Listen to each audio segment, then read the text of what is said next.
Law in Ohio radically changes the rules for more than 1 million adopted adults in the state. The measure unseals many birth records for many adopted adults in Ohio. And before this new law, anyone born in Ohio and adopted between 1964 and 1996 couldn't see a copy of their original birth certificate. Good morning, Cincinnati's Tiffany Wilson shows us the impact of the changes.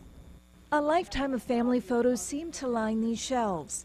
It takes a trained eye to realize nearly 30 years are missing. I lost my child to adoption in 1967, and I was silent for 27 years. During that time, says.Anthony married, had 2 more children, and went about life in Madeira. If somebody would ask you, how many children do you have? I would never say 3. I would say 2, because it just wasn't talked about. And that silence is deafening. Through a series of circumstances she describes as spirit-led and internet-assisted, Susan reconnected with her daughter Kristen. In about a year, Ohio could see many similar reunions. Senate Bill 23, signed by Governor Kasich, unseals birth certificates for 400,000 adopted adults in Ohio, allowing them access to medical records and potentially their birth parents for the first time. Some adopted adults may just want the document to say they have it and really have no interest in searching. Many do want to know. They want to know, first of all, how they got here. What's the story? Often they'll say, my life as I know it starts with chapter 2.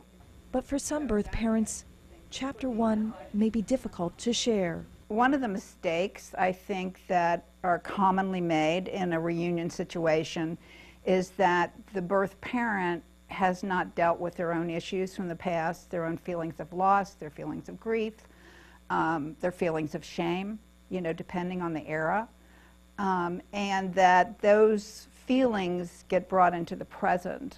Susan is starting a support group to help local birth parents work through those issues now. The first support group meeting is February 15th at the Blue Ash Library. We're hoping that the Ohio Birthparent Group Cincinnati will be a very safe place for people to share their stories and to find their own voice, so they don't have to be silent any longer, to know that they're not alone and that there's a lot of people that understand where, the journey they've walked and are walking today. In Madeira, Tiffany Wilson, Local 12 News.